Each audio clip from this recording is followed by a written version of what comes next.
buenas noches y bienvenidos un jueves más a la tertulia de la réplica aquí en Popular Televisión Melilla, donde vamos a repasar pues temas de actualidad pues que se han ido dando esta semana. Bueno, algunas sí tienen antecedentes, como por ejemplo los planes de empleo, que repasaremos un poquito de lo último que se ha dicho, y bueno, también preguntaremos a los tertulianos cómo ven pues la situación en este sentido, ¿no?, en los planes de empleo de delegación del Gobierno. También vamos a valorar los datos del paro que han salido del último mes, y también, bueno, pues vamos a valorar un poquito pues esa visita y los temas que se han tratado, con el ministro de Política Territorial y Memoria Democrática, Ángel Víctor Torres. Pero antes pues vamos a saludar y dar la bienvenida a nuestros invitados.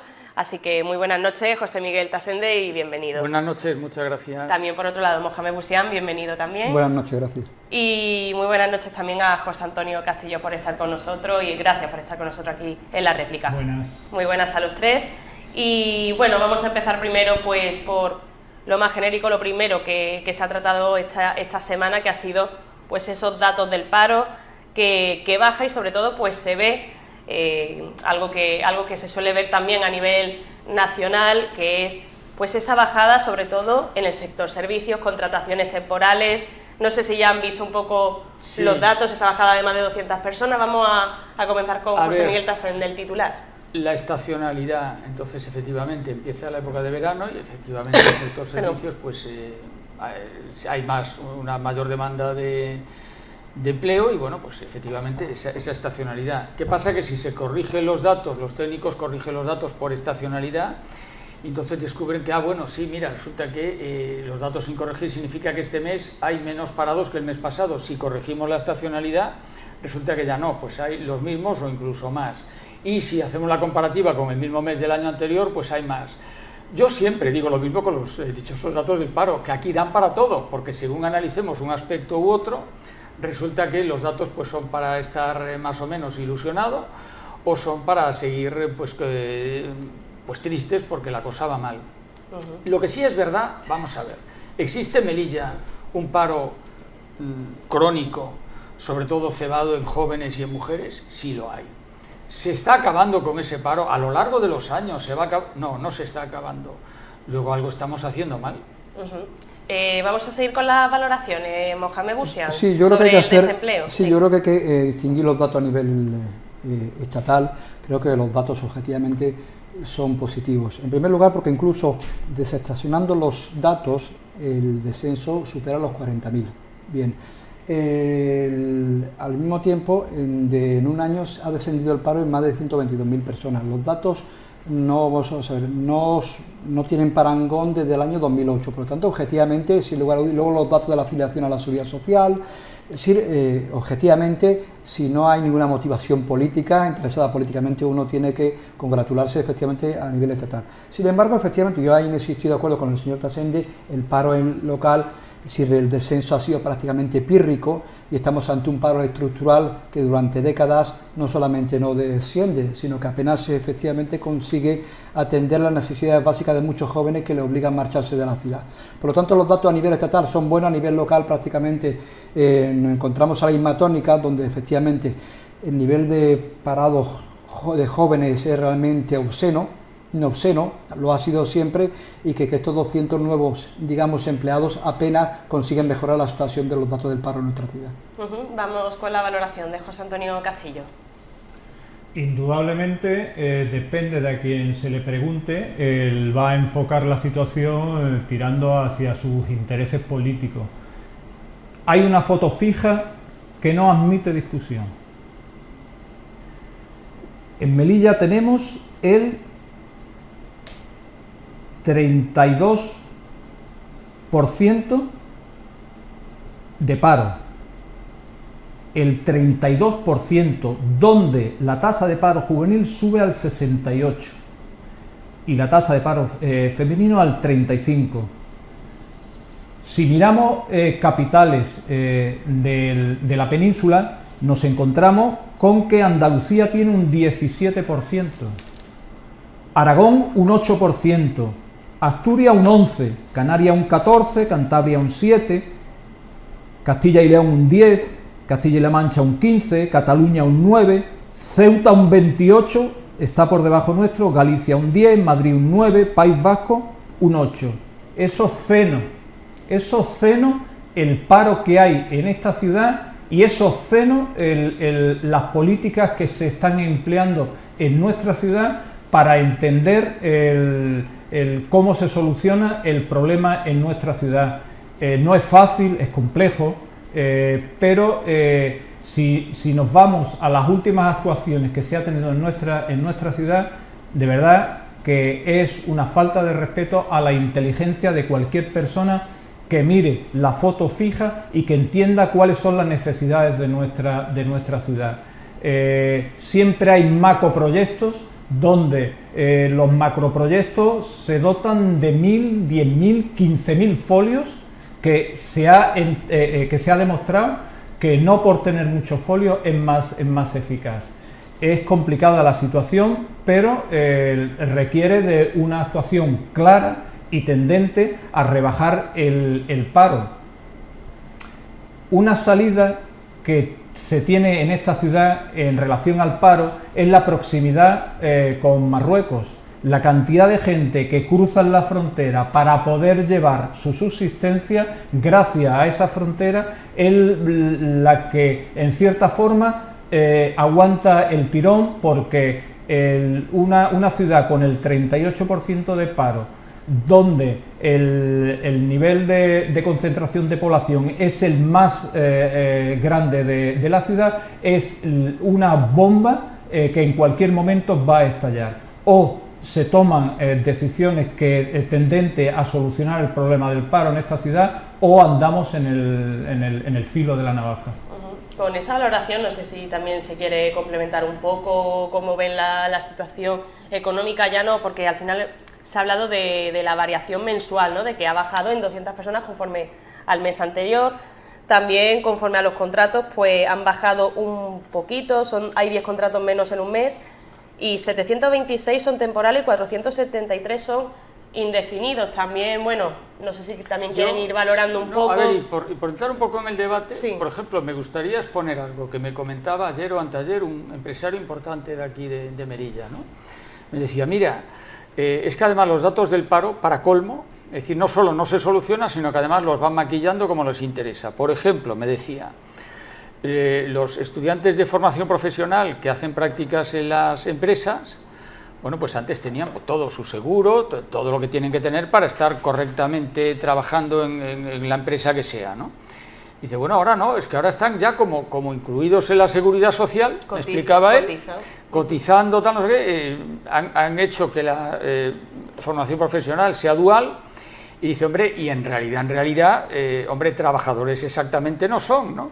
Pero claro, figuran como tales, es decir, maquillaje también. Pero están, ¿no?, trabajando en esas empresas, de forma sí. temporal, obviamente, pero sí, no, claro, sí, pero también están estudiando. Quiero decir, antes había una solución que quizá definía mejor cuál era la situación de esa persona, que es estudiante, es trabajador, pero es estudiante también.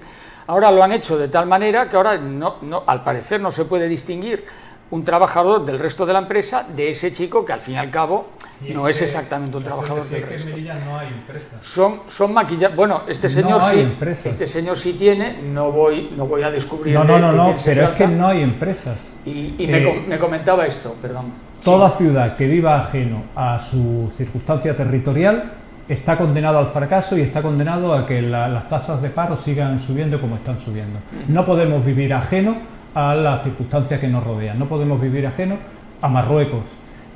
Si nos retrotraemos, cuando cuando se podía pasar mercancía a Marruecos, la situación que había en Melilla era un paro inferior, más fluctuante, pero el nivel, digámoslo, de felicidad que había en la ciudad era más grande. Se podría vivir mejor y de hecho las posibilidades que tenía la gente para poder vivir más feliz en esta ciudad aumentaban mucho. Hombre, lo que pasa que el futuro económico de las personas, o incluso el presente económico, dependa de una actividad ilícita, y tampoco me parece. No, antiguamente ilícita. Hoy las relaciones con Marruecos tendente a a estrechar las relaciones económicas entre Melilla y Marruecos, no España y Marruecos, sino Melilla y Marruecos, es la única solución que puede salvar a esta ciudad de un futuro más próspero y más feliz en general. ¿Y usted cree que Marruecos tiene interés en estrechar lazos con Melilla precisamente? ¿No? Pero lo que no hay interés es en el gobierno en quitar el 35% de paro. Eso está demostrado. Eso está demostrado porque llevamos muchísimo tiempo con esas tasas de paro. Claro, es lo que le iba a decir, es que Melilla es desde siempre, entre comillas, la cabeza del paro en España. Que ya España a su vez lo es de Europa. Y de Europa, claro. Por eso digo que el paro es absolutamente estructural.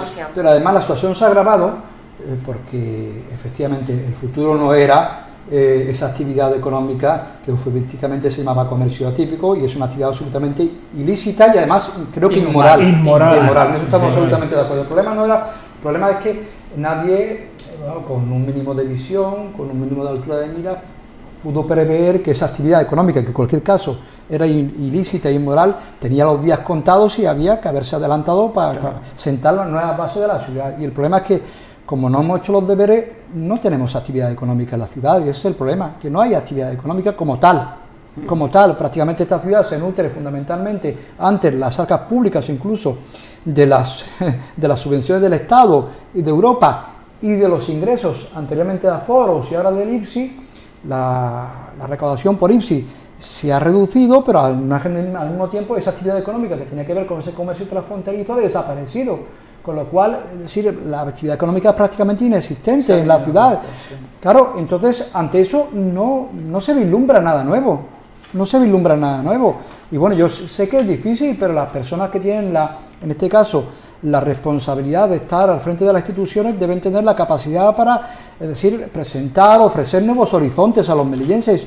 Y yo no veo sinceramente ninguno. No. Ese es el problema. El problema no son los datos. Yo quería preguntar por eso. Sí, no son los datos, ese es el futuro. No, y esto no es ser catastrofista, sino asumir la realidad, porque si asumimos la realidad podemos revertirla y mejorar. Lo que no se puede coger, hacer como la avestruz y negar la realidad. La realidad es que no hay actividad económica, pero el problema es que no veo el liderazgo suficiente para ofrecer a los melillenses un nuevo horizonte económico. Y eso hace que a los jóvenes en particular, por una ciudad donde los jóvenes no tienen posibilidades de ocio, prácticamente de estudiar en una carrera aquí, y además no hay actividad económica, pues entonces se me antoja bastante complicado. Pero además, lo que sí entiendo que a los empresarios o a los pocos empresarios, es decir, hay que ayudarles a crear las condiciones para crear puestos de trabajo. Tampoco se hace desde la administración. Y luego por parte de los datos. Es cierto, la estadística sabemos cómo es, muchas veces es muy engañosa, que lo digo, dice, bueno, y si hay dos huevos y aparece la estadística que los dos tenemos cada uno un huevo o una gallina, pero finalmente pasa en esta ciudad que realmente la gallina la tiene solamente uno y el otro no la tiene. Si hablamos efectivamente del paro juvenil, del paro, de acuerdo, no, pero hay realmente zonas, como puede ser La Cañada o Barrio Cuerno o en Carriza, que si uno hace estadísticas del paro juvenil puede alcanzar perfectamente más del 90%.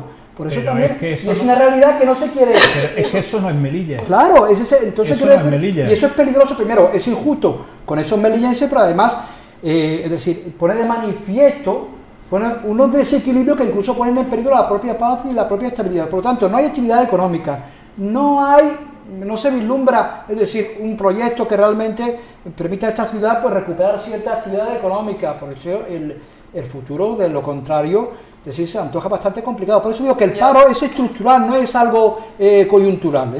Yo quería preguntar también, ¿no?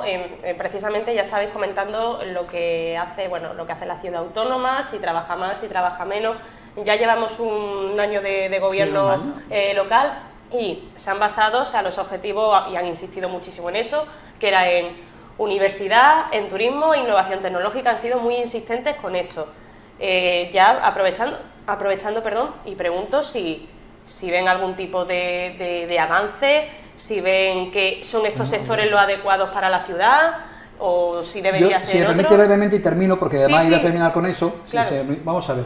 Por eso digo, es necesario medidas realistas. Es cierto que la digitalización, las nuevas tecnologías, que ya no son tan nuevas, es decir, tiene que ser la base de cualquier estructura económica, ¿de acuerdo o no? Bien, pero es fundamental que las comunicaciones, y como bien dice Castillo, las terrestres, también las marítimas y las aéreas, pero también las terrestres, es decir, funcionen con absoluta fluidez. Es decir, cualquier proyecto está abocado a fracaso si vivimos aislados de nuestro entorno y que el traslado a la península sea prácticamente imposible, si no prohibitivo. Mientras no se resuelven efectivamente esos problemas estructurales, difícilmente puede haber actividad económica y puede haber creación de empleo. Y otra cosa básica, el agua. Sí, pero bueno, es que en una Para ciudad, ¿qué turismo va a haber si no somos capaces de suministrar, es decir, con regularidad agua potable? Y luego, en tercer lugar, y quiero terminar, vamos a ver, por ejemplo, hay un proyecto del Partido Popular que habla del tema de la universidad, de traer 5.000 universitarios. Sinceramente, creemos que vamos a traer 5.000 universitarios aquí a esta ciudad. ¿No sería mucho más realista, y con esto termino, centrar nuestro esfuerzo para que, por ejemplo, los jóvenes melillenses puedan cursar su estudio universitario en esta ciudad? Es decir, que en lugar de que 1.000 o 1.500 universitarios se vayan, creemos las condiciones para que esos 1.000 se queden. ¿No? Creo que eso sería más realista y además daría mucho más frutos, al menos a corto y a medio plazo. Eso es... En el pensamiento colectivo no está esa visión de Melilla. En el pensamiento colectivo, la visión de Melilla que hay es mirar hacia el norte, a ver si alguien tiene algún hijo que haya estudiado, que haya salido a estudiar fuera y haya retornado a Melilla. El que se vayan a estudiar fuera es garantía de que no vuelvan a Melilla. Entonces, en el sentido que apuntas de que más bien vamos a dedicarnos, hombre, si se pueden traer 5.000 como objetivo, es una parte pequeña, pero vamos, tiene que ir paralelamente con que los jóvenes puedan estudiar.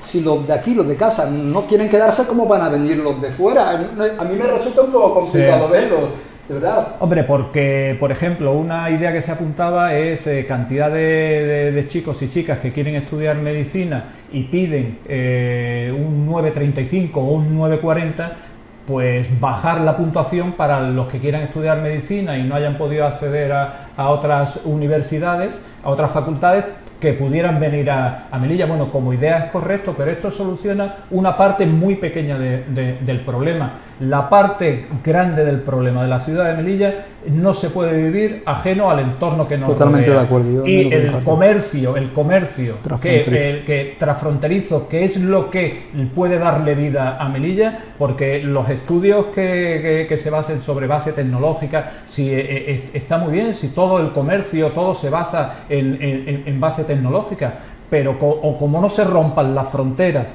y Melilla y Marruecos entiendan en un futuro próspero común, aquí en Melilla el 35% va a base estructural y los chicos se van a ir y no van a volver. Antes de pasar al tema de los planes de empleo, para hacer un poco el hilo con esto, sí quería saber la valoración de José Miguel Tasende sobre también cómo ve esa gestión de la ciudad autónoma con esos tres ejes de los que tanto han insistido en los que iba a trabajar, que es universidad, el turismo y la innovación tecnológica. Vamos a ver. Como tres ejes teóricos de avance y de desarrollo no me parece mal. Es decir, la universidad, las carreras, vamos a ver, siempre habrá estudiantes de Melilla a los que les sea imposible encontrar aquí cualquier carrera que deseen hacer. De hecho, lo bueno de las comunicaciones y del mundo cada vez más global en el que vivimos es que, bueno, pues si un chico quiere hacer ingeniería aeronáutica, pues va a Madrid y la hace y ya está, ¿no? Es imposible que aquí tengamos todas. Y en ese sentido no es malo que estudiantes de fuera vengan a Melilla a hacer carreras que tienen aquí. No, si no es malo. Eso está muy bien, ¿no? Sí, o sea, otra cosa es luego cómo se hace, cómo se plasma. Y los 5.000, me parece. Bueno, los 5, ojalá fueran 6.000, quiero decir, en ese sentido, ese no es, ¿no? Lo de la tecnología, eso sí que yo lo veo más difuso, digo la verdad, porque estoy de acuerdo con los contertulios en que, hombre, hoy tecnológico es todo. Es decir, la fábrica que fabrica estos vasos de plástico, en realidad yo no sé cómo los hacen, pero seguro que por medio hay tecnología y seguro que hay programas informáticos que controlan todo el proceso, etcétera, etcétera, ¿no? O sea que eso por ahí lo veo. En cuanto al turismo, me parece también muy interesante. Ahora acabáis de hablar del agua, efectivamente, aquí a ver qué turista viene, si luego al final resulta que abre el agua del grifo y suponiendo que salga algo, lo que sale es un agua que no es potable. Que ya no solo turistas, sino persona que incluso venga a trabajar o que ya el propio ciudadano. Exactamente. Bueno, entonces, quisiera introducir, ya que se ha hablado aquí de esto de la economía y más, también algo de hace un par de días. Hubo una reunión de un clúster económico de aquí de Melilla, y entonces pues uno de los responsables decía: los empresarios de Melilla no invierten en nuestra ciudad. Efectivamente, si la empresa privada no invierte aquí, si los propios empresarios de Melilla no confían en su ciudad, algo estaremos haciendo mal para que esto no sea un lugar atractivo, porque en principio un empresario de aquí, lo normal es que invierta aquí y que quiera multiplicar su actividad y que quiera hacer más. Bueno, el propio clúster económico está diciendo que no se invierte aquí. Luego, insisto, algo se está haciendo mal, y todos estos famosos planes y todas estas cosas y todas estas vías y 3 ejes de actuación y demás, en la teoría están bien, pero hombre, ha pasado ya un año de gobierno y yo no veo que se hayan concretado en un cambio del panorama económico de Melilla. Yo no lo veo. Vamos a ya un poquito haciendo puente, y antes de pasar a publicidad, sí quería pedir una breve valoración, no entrar tanto en el debate porque tampoco es que haya gran novedades sobre los planes de empleo. Pero bueno, ya que se está hablando precisamente de trabajo, sigue delegación del gobierno pues intentando solucionarlo, insiste, ¿no? Jorge Vera, director provincial del SEPE, habló de que no es una cuestión económica y que si se tratase de eso, pues ya se habría resuelto. También pues un poco a raíz de ese ofrecimiento de la Ciudad Autónoma de Melilla para sacar adelante esos planes de empleo. Ya estamos a mes de julio. Y bueno, pues el tiempo sigue pasando, vamos a contrarreloj y siguen intentando solucionar el trámite, la forma de contratación después de esas sentencias que, bueno, pues que recibió delegación del gobierno, que también por otro lado pues ha tenido sentencia la Ciudad Autónoma también conforme a sus planes de empleo. Entonces voy a continuar el orden que suelo hacer. Entonces, de nuevo, José Miguel Tasende sobre este asunto. Planes de empleo. La Administración tiene que reclutar a sus trabajadores mediante el principio de mérito y capacidad. Los planes de empleo, como sabemos, y ya nos ha explicado nuestro contertulio José Antonio Castillo, se crearon en su momento para solventar una necesidad y para inyectar un dinero en la ciudad de Melilla. Pero claro, ahí el criterio de selección es el de necesidad, no el de mérito y capacidad. Con lo cual aquí estamos ya generando una fractura que no es fácil de llevar adelante. Digo, ¿cuántos años llevamos con planes de empleo? Y el paro en Melilla sigue siendo estructural. No ha bajado, pienso que incluso ha subido, en todo caso es estructural seguro. Y los planes de empleo ahí siguen. ¿Están ayudando los planes de empleo al empleo de Melilla? Sinceramente creo que no. Vamos a pasar con la valoración de... Básicamente, vamos a ver, yo creo que los planes de empleo son un instrumento útil, pero efectivamente, no para venir a quedarse. Los planes de empleo son un instrumento dirigido fundamentalmente a facilitar o ayudar a que personas que tienen dificultad o incluso les resulta imposible participar del mercado laboral, pues ayudarles a que lo hagan. Para eso la formación es fundamental. Pero como ya ha señalado Castillo en varias ocasiones, el problema es que los planes de empleo se utilizan efectivamente para crear redes clientelares en favor del poder político, ¿no? Con lo cual, finalmente, pues la razón que justificaba la implementación de estos planes de empleo, pues no se ha cumplido, ¿no? Todo lo contrario, ha servido incluso para reducir la propia libertad y la autonomía de los propios trabajadores, ¿no? Que en lugar de tener más autonomía, con más formación, todo lo contrario, han sido más, digamos, presas de esas redes clientelares. Y ese ha sido el enfoque.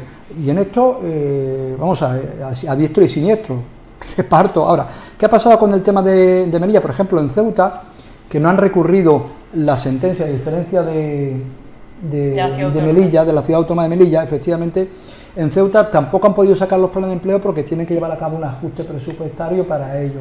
Aquí los planes de empleo de la Ciudad Autónoma sí lo van a poder sacar, ¿de acuerdo? Porque no tienen que llevar a ese ajuste presupuestario porque no han recurrido. Es cierto que el día de mañana, como se prevé, hay una sentencia favorable a esos trabajadores, aquí vamos a tener que pagar la fiesta todos, y menuda fiesta. Bueno, es cierto que hay muchas personas que esperan ansiosamente, así como agua de mayo, en este caso, esos planes de empleo, es decir, y que tampoco esa es razón que pueda explicar esa demora en los planes de empleo por parte de la Delegación de Gobierno, que creo que debe acelerar los plazos para atender sobre todo a esas personas que, insisto, esperan porque muchas de sus necesidades básicas pasan por ese plan de empleo. Y ya para concluir, vamos a pedir la valoración de José Antonio Castillo antes de pasar a publicidad. En los planes de empleo hay dos situaciones muy concretas. Una es la situación de que se contrata a personas partiendo de una necesidad social.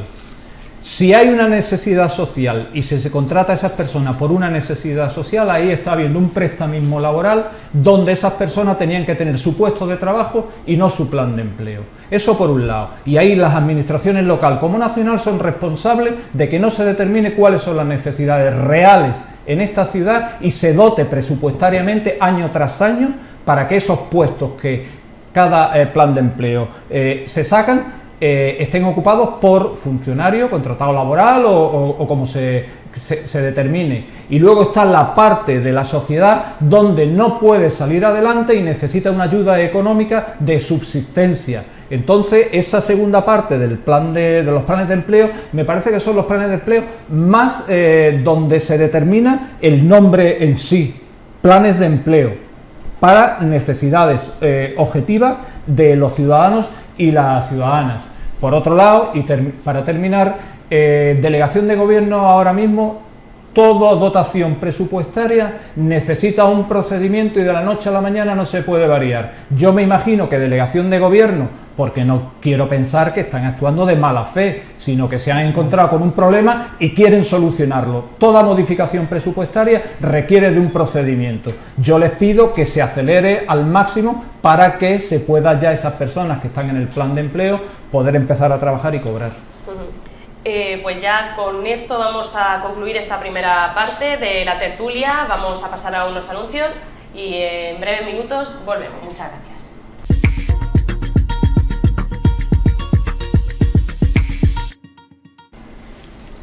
Pues ya estamos aquí de nuevo, volvemos y continuamos en esta segunda parte de la réplica del programa de la tertulia de este 4 de julio. Seguimos hablando pues de la actualidad y es que pues precisamente ayer hubo una visita del Gobierno central, del ministro de Política Territorial y Memoria Democrática, Ángel Víctor Torres, y bueno, dos temas principales de los que se trató.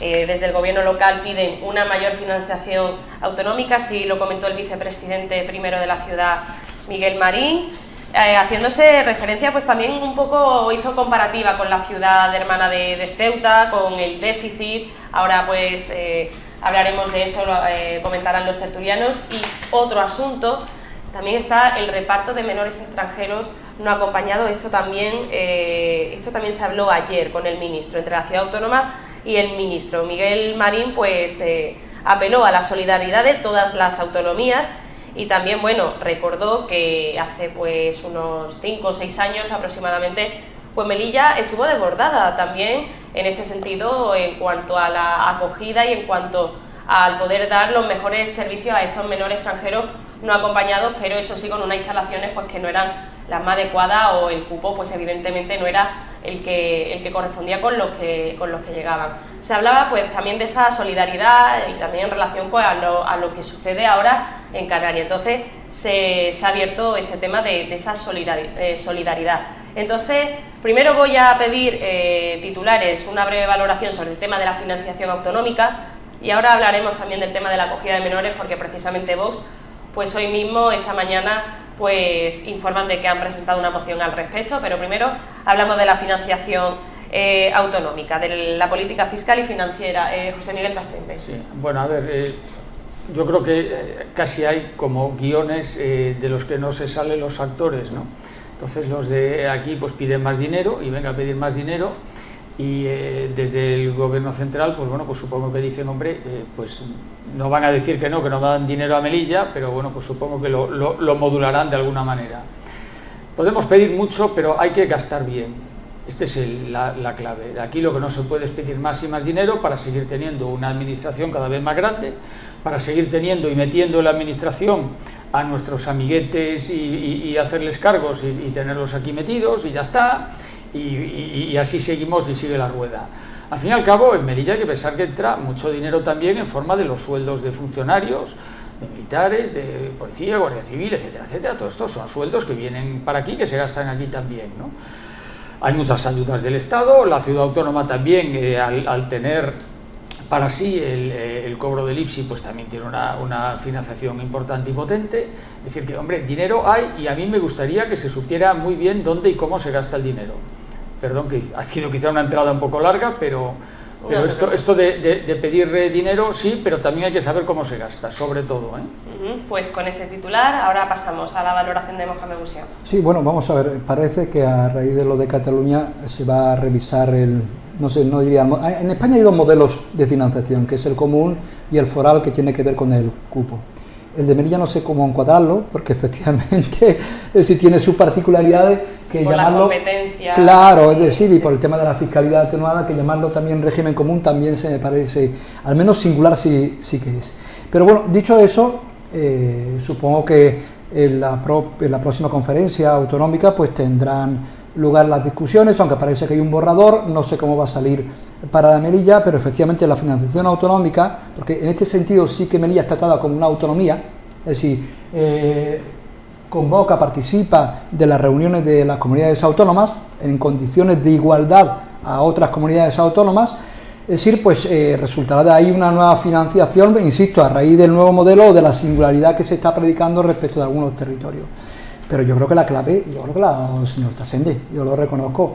El tema es que Melilla, durante décadas, con ese presupuesto que hemos tenido, es decir, tendría que haber tenido gran parte de sus problemas, el tema de los servicios, el paro, el planeamiento urbanístico, el mobiliario, resuelto. Por lo tanto, diría mucho más, es que es el ejemplo más escandaloso de despilfarro de dinero público, el de esta ciudad. Por lo tanto, el problema no es que, estoy de acuerdo, es que haya más dinero, el problema es cómo se ha gastado, claro, y se ha administrado muchísimo, pero muy mal, tremendamente mal, remediatadamente mal. Es decir, ni adrede se podría hacer tan mal, eso es una realidad impepinable. Miremos efectivamente el acerado, miremos el mobiliario, miremos, ya no digo lo del agua, miremos los transportes, miremos el tema del empleo. No tenemos ni siquiera un planeamiento urbanístico adecuado, ya por eso no tenemos ni siquiera, aunque ya está prácticamente, es decir, finiquitado, un nuevo plan de generador de ordenación urbana que es importantísimo para enfocar la ciudad en la dirección correcta. Pero y con una ciudad con 12 kilómetros cuadrados, con ese presupuesto tan mastodóntico, hay que concluir que es un ejemplo de despilfarro difícilmente comparable. Por lo tanto, ese es el problema. El problema no es los ingresos, ¿de acuerdo? No, el problema es cómo se gasta y lo mal que se ha gastado y en qué se ha gastado. Pues vamos a pasar al titular de José Antonio Castillo sobre la financiación autonómica. Es curioso que se intente ir paralelamente con el tema de la distribución de los menores. A mí me da la impresión de que el gobierno, a través de la nueva política de distribución territorial económico, está intentando negociar con las ciudades, llegar a un acuerdo en función de la solidaridad, entre comillas, que se demuestre para asumir los menores. Entonces el gobierno alargará el tema de la financiación y me da la impresión que va por ese camino cuando el consejero en esta ciudad ha determinado la cuantía en 100 millones. O sea, entramos en una negociación donde cuántos jóvenes te vas a quedar, cuánto dinero te voy a dar. Eso es lo que se traduce, aquí quien debería de dar explicaciones es aquella corporación o aquel consejero que en su momento asumió las competencias de los menores no acompañados para esta ciudad. Ha sido una de las decisiones más nefastas que ha llevado, no recuerdo qué equipo de gobierno fue, pero lo que está arrastrando en esta ciudad son consecuencias como la mercantilización de el hacerme cargo de los menores en función de la cantidad de dinero que se me atribuya. A mi forma de entender, aberrante que se enfoque desde ese punto de vista, que entiendo que parece que va en ese camino. Bueno, ya ha hecho un poco el hilo, ¿no?, con el otro asunto, que fue el tema del reparto de menores extranjeros. Ya abrimos un poco más el debate en este sentido, más valoraciones, no sé si quieren hablar un poco más del tema de la financiación o ya pasamos al tema del reparto de menores que se trató ayer. Bueno, vamos a uno de los criterios a la hora de establecer la financiación, ese es el principio de solidaridad, no solamente en general, y tiene que ver con que las comunidades o las regiones más ricas apoyen a las más pobres. Eso es básicamente la solidaridad, ¿no? Es decir, precisamente, y eso hay que decirlo, es decir, al margen de algún tipo de duda histórica, porque efectivamente Melilla no se incorpora al modelo autonómico hasta prácticamente el año 95, y antes ya se había repartido dinero entre las distintas comunidades autónomas. Es cierto que hay una cierta deuda histórica ahí, pero en general, es decir, respecto a la financiación autonómica, es decir, ha habido las regiones y las comunidades autónomas han practicado la solidaridad con Ceuta y Melilla, y ya no digo Europa, hasta hace unos cuantos años, cuando estaba Melilla en el nivel 1 por el nivel de paro que le llevaba a ser destinatario de ingentes cantidades de fondos europeos. Ahora, dicho eso, si habláis, por ejemplo, del asunto de, que no me gusta llamarles menores no acompañados, simplemente son niños menores y personas que efectivamente a las que, porque hay unas obligaciones internacionales, ya no hablo de códigos morales o éticos, ¿no? Porque hay unos convenios internacionales, el Estado está obligado a atender en igualdad de condiciones que a los demás niños, porque todos los niños, tengan una situación administrativa o no, es decir, tienen un estatus jurídico y no puede haber diferencias. Es un principio que tenemos que aceptar. Es decir, porque hay una base sobre la que discutir, y si no aceptamos esa base es imposible discutir. Lo que también me gustaría que el señor ministro, que ya era, creo que fue presidente de Canarias, ¿no?, en su momento, cuando había un problema, insisto, los problemas no eran los menores, sino el hacinamiento de los menores, eso era el problema. ¿De acuerdo? Los menores no son ningún problema. Claro, sin embargo, no le vi a este señor apelar a la solidaridad de todos los españoles con Melilla y con Ceuta. No le vi. Pero bueno, vamos a dejar eso a otro. Es cierto que el tema de los menores no acompañados, es decir, menores que se encuentran en situación de desamparo. Pero ayer se mencionó eso sobre cuando Melilla, o sea, que se puede mencionar, se puede hacer una comparativa si quiere. Sí, pero que digo que entonces nadie apelaba a la solidaridad con los melillenses y con los ceutíes. Sí. Pero insisto, el problema no son los menores.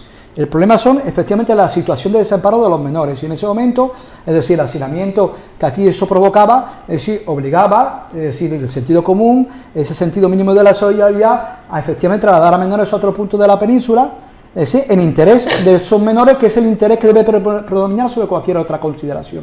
Insisto, no se apeló a esa solidaridad. Bueno, pues espero que en esta ocasión se haga, pero hay que recordar, sí, que antes no se hizo, pero evidentemente es que este problema no se puede solucionar más que, sobre todo, más que atendiendo a ese principio interterritorial que es de la solidaridad, el interés superior de los menores. Y por eso se me sorprende que se hable tanto de solidaridad, que hay que hablar, y se hable tampoco del interés superior del menor, que, insisto, está por encima de cualquier otra consideración. Insisto, hay que mirar los intereses de Canarias, pero por encima de todo están los intereses de esos niños. Sin duda, sin duda. Vamos a ver. Un momentito, antes de pasar, para complementar un poco la información, bueno, se habla de que será el próximo 10 de julio en la conferencia sectorial del menor cuando se aborde pues cómo se va a realizar ese reparto. Y justo hoy, pues desde Vox Melilla, y así ya le paso el turno de palabra, precisamente han presentado, no sé si han presentado o van a presentar, no, porque está presentada. De hecho, se presentó ayer. Una moción en la Asamblea pues para rechazar, así lo dice el titular que ha mandado la nota de prensa de Vox Melilla, el reparto de menores extranjeros no acompañados. Sí, ya, es fácil de explicar, y además el argumento de base lo acaba de dar el señor Busián. De acuerdo. Ya lo único que me faltaba que mi argumento sirviera para apoyar una moción de menores. Déjeme, sí, porque por favor. A lo mejor no le parece tan disparatado. Sí. Efectivamente, la normativa internacional y la propia moral dice que lo más importante es el interés del menor. Es decir, cuando hay un conflicto, el que sea, en el que hay por medio menores, lo primero que hay que salvar es el interés del menor, y luego pues ya veremos lo demás. Lo hemos explicado ya cuando presentamos la nota de prensa. A ver, la moción, ¿qué es lo que dice? No podemos mercantilizar a los menores, que es un poco también lo que decía el señor Castillo. Entonces ahora resulta que aquí, como unas comunidades tienen más y otros menos, bueno, pues entonces vamos a repartir. Ahora, si yo admito, la comunidad de Melilla, admito que me vengan para aquí pues 200 menores, pues entonces me tienes que dar por no sé dónde una financiación adicional de no sé cuánto. Hombre, estamos negociando, o sea, nos estamos convirtiendo nosotros también en mercaderes de personas. Pero más allá de eso, Yo planteo una pregunta. Me dirán, es que no es la misma situación la suya que la de una familia en Marruecos, pero la familia es la familia. Si a mí se me va un hijo de casa, mi hijo aparece en París, y a mí me dicen que las autoridades francesas lo que van a hacer es mandarlo para Burdeos, a mí no me parece la solución. A mí lo que quiero es que mi hijo lo retornen a su casa y a su hogar. Eso es lo que plantea Vox, por mucho que les parezca mal a algunos. Es que no planteamos otra cosa. Planteamos que en el interés del menor, lo principal y lo más urgente es reincorporarlo a su familia. Eso es lo que planteamos. Y aquí parece que ya hemos perdido el norte y estamos discutiendo entonces qué hacemos con los menores. Bueno, pues vamos a mandarlos para aquí, para allá, para cualquier sitio, menos con su familia. Pues sinceramente creo que no. Bueno, eso... Sí, me gustaría, si me permite, vamos a ver. Yo creo que la moción tiene trampa, sinceramente, por una razón muy sencilla. Evidentemente, como principio, donde mejor están los menores es en su entorno familiar. Pues ya está. De hecho, está previsto por la ley que efectivamente, en este caso, el gobierno español trate de retornar a esos menores, es decir, y en cualquier caso siempre que se localice la familia o bien que siempre que se garantice que los servicios sociales se puedan hacer cargo de ellos. Bien, pero mientras estén aquí los niños habrá que atenderlos, ¿de acuerdo? Porque luego sabemos que es complicado, por no decir casi imposible, el retorno, por ejemplo, a esos menores, porque luego tienes que ver si se hace ese retorno con garantías para la integridad física y moral. Y si el gobierno español o cualquier gobierno democrático, afortunadamente, es decir, no tiene esa garantía de que los servicios sociales de otro país van a hacerse cargo de ese menor. Pero es la familia, no, perdón, o no se localiza la familia, como suele ocurrir, que esa es la realidad, es decir, el gobierno español, el francés o el italiano, ¿de acuerdo?, que se mueve con unos códigos jurídicos y éticos que no se mueven en otros sitios, afortunadamente, sí tiene la obligación de atender a esos niños. Por lo tanto, el tema es que mientras estén aquí, esos niños habrá que atenderlos. Y los atiende desparramándolos por toda la geografía nacional y mercadeando con ellos. Eso es otro asunto, eso es otro asunto. Quiere decir que el gobierno español debe garantizar efectivamente la asistencia a esos niños mientras estén aquí. Luego otra cosa es que podamos discutir efectivamente que entre en ese paquete de negociación, que efectivamente que las formas pueden ser no las mejores, pero pero que no se utilice eso como pretexto para luego, es decir, dar rienda suelta a lo que realmente desde algunos sectores, en particular de Vox, se dice que realmente hay un rechazo a esos menores a lo que se criminaliza y por lo tanto, no digo algunos sectores, no le digo por su caso, pero todos sabemos efectivamente, no vamos a negarlo, que no es que hay unos sectores de Vox que no ven con buenos ojos a esos niños, ¿de acuerdo? Y utilizando ese tipo de argumentos, pues tratan de efectivamente de eludir el problema de fondo, que mientras esos niños estén aquí, hay que atenderlos, porque es nuestra obligación. Hay que atenderlos y hay que, sin desfallecer, intentar reunificarlos con sus familias. Absolutamente de acuerdo. Y aquí nos hemos olvidado de la reunificación y sencillamente pues vamos a repartirlos porque en la mayor parte de los casos es materialmente imposible. Esa es la realidad. Pues no debe serlo, porque hombre, esos niños de alguna familia habrán salido. Antes de hacer un apunte también sobre el tema y abrir un poco más el debate, no sé si José Antonio Castillo tiene algo que complementar en la argumentación. Sí, un detalle. De igual forma que cuando en España una familia está desestructurada y el niño está abandonado, el gobierno no lo devuelve a esa desestructuración, no lo devuelve a ese ambiente de consumo de justo ahí quería plantear la cuestión, sí. En la generalidad hay excepciones, en la generalidad todo niño que accede a nuestra ciudad procede de un entorno totalmente desestructuralizado y a aquellas personas que hemos intentado comprender otras culturas distintas a la mía, a la nuestra, hemos convivido con esa cultura, hemos entendido, hemos visto, hemos viajado, hemos notado que efectivamente cuando esos niños acceden a Melilla, yo rogaría por todos los medios que sean atendidos como hijos propios, como mis hijos, que sean atendidos como mis hijos.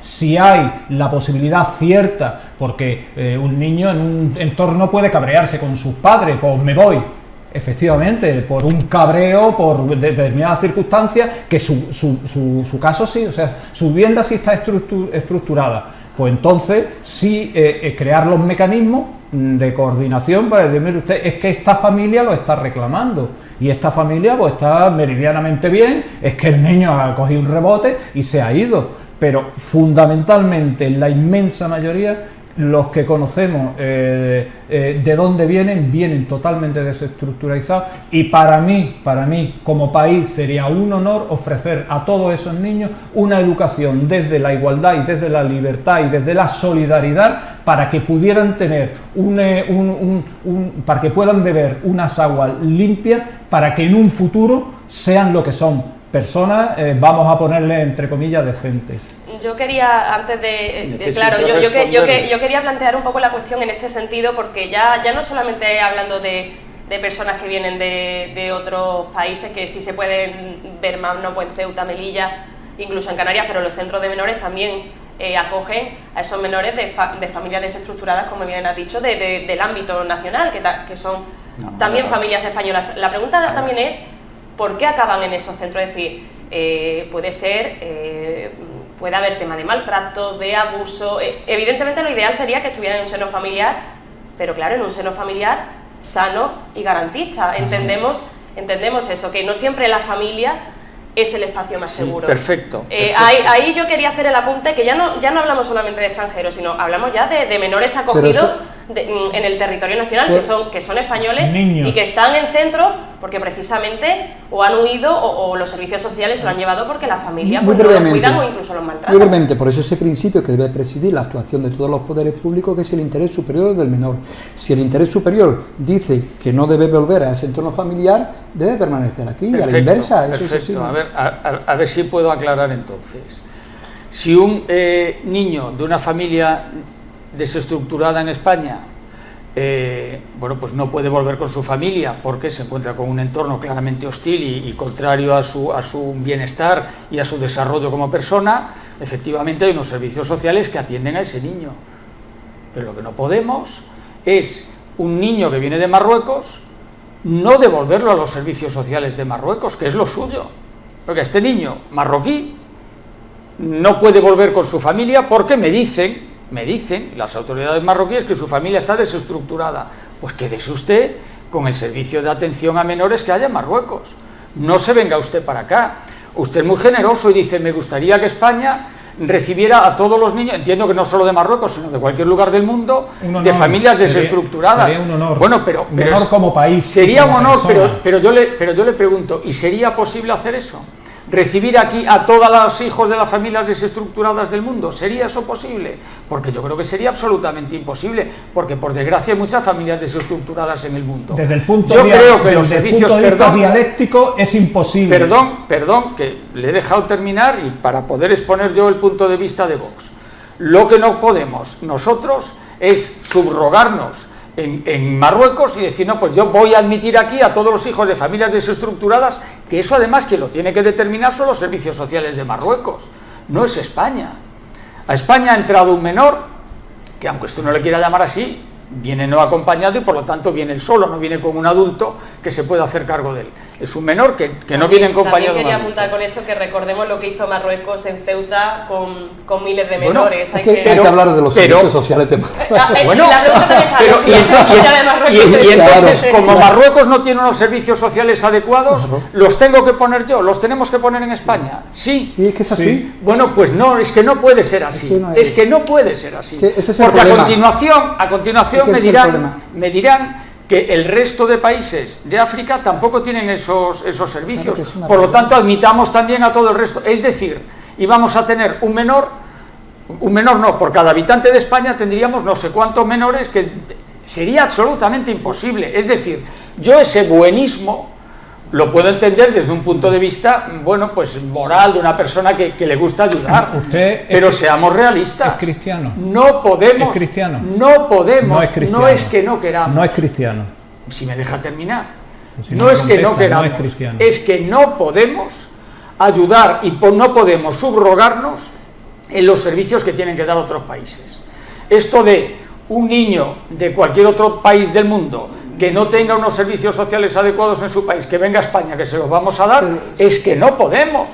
Señor Tasende, no es una cuestión de ser cristiano o musulmán, es que no podemos. Porque usted está planteando un escenario Que lo plantean ustedes. No, me refiero a lo siguiente, planteando un escenario que además es muy propio de determinados sectores políticos y muy populistas, que es la metáfora de insisto, de la invasión, de que vamos a tener que aceptar a todos los niños del mundo, pero si no se trata de eso, por favor, no se trata de eso, no, por favor.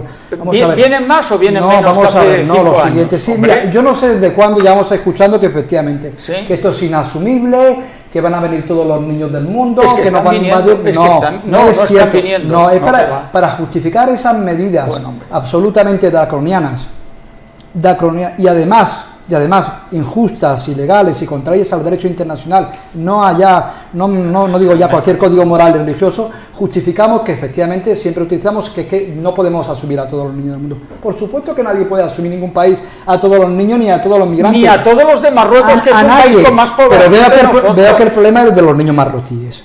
Veo que el problema es de los niños marroquíes. Y podemos acoger a todos los marroquíes. Si fuesen, porque veo que no hay ningún tipo de objeción con otro tipo de niños. Bien, ¿de acuerdo? Y no se pueden establecer distingos, y menos entre los niños. ¿De acuerdo? Pero ahora dicho eso, en España... Perdone, yo sí distingo. Yo no Una cosa es un niño español y otra cosa es un niño extranjero. Pues yo no distingo. Bueno, muy bien. Entre otras cosas... Eso sí se lo digo.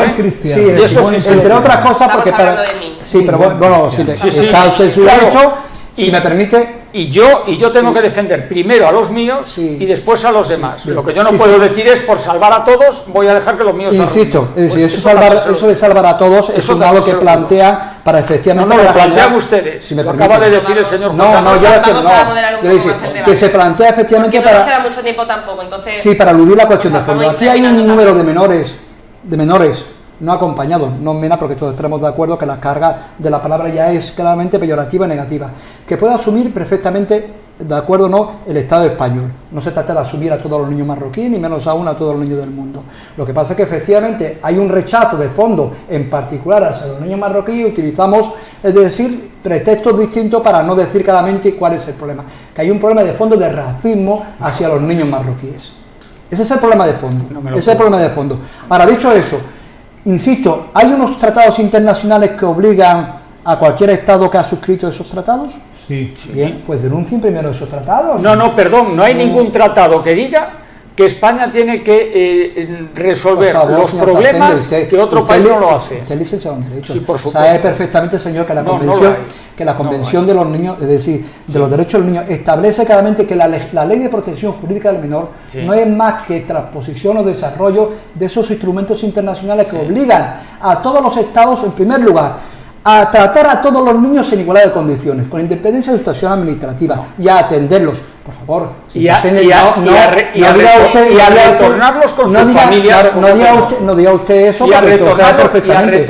Porque está, con perdón, no voy a decir, o está actuando, que no creo que con ignorancia, porque no la tiene, pero entonces está mintiendo usted descaradamente al decir eso, que los tratados internacionales no dicen eso, por favor. Dicen que un niño que se va de su familia se le deje en el lugar donde está y no se le retorna a su familia. No le interesa que los niños vayan a la familia, a los servicios sociales, lo que les interesa es deshacerse de los niños. Perdón, usted, nos interesa lo que decimos, gracias a Dios por escrito, porque desde luego que si hubiera que fiarse de lo que dice usted que decimos, vaya por Dios. Tenemos que ir terminando, como el que menos ha hablado ha sido José Antonio Castillo. Le voy a ceder la palabra para que concluya el debate, por favor, no quiero que se entre más en discusión, porque por tema de tiempo, porque entonces, por este tema que obviamente hay desacuerdos. Podríamos quedarnos más tiempo, pero por tema de programación no podemos estar mucho más. Entonces, le cedo un poquito de tiempo a José Antonio Castillo para que termine. Por mi conciencia, todo niño que se encuentre delante mía tiene que ser tratado como si fuera un hijo mío, con independencia de quién sea y de dónde venga. Por conciencia. Y yo pido que se tenga conciencia para atender a los niños que vienen como si fueran hijos suyos. Porque aparte que los tratados internacionales lo exigen, la moralidad y la conciencia exigen que sean tratados como niños. Con esa frase, ya que ha sido bastante contundente y breve, ya sí tenemos que terminar el debate, así que muchísimas gracias a los espectadores, pero antes también nos despedimos de los tertulianos. José Miguel Trascende, buenas noches y gracias. Mohamed José, gracias. Y José Antonio Castillo, gracias por sus intervenciones. Y así pues finalizamos, y si puede ser pues hasta la semana que viene con el programa de las entrevistas el próximo martes. Muchísimas gracias y buenas noches.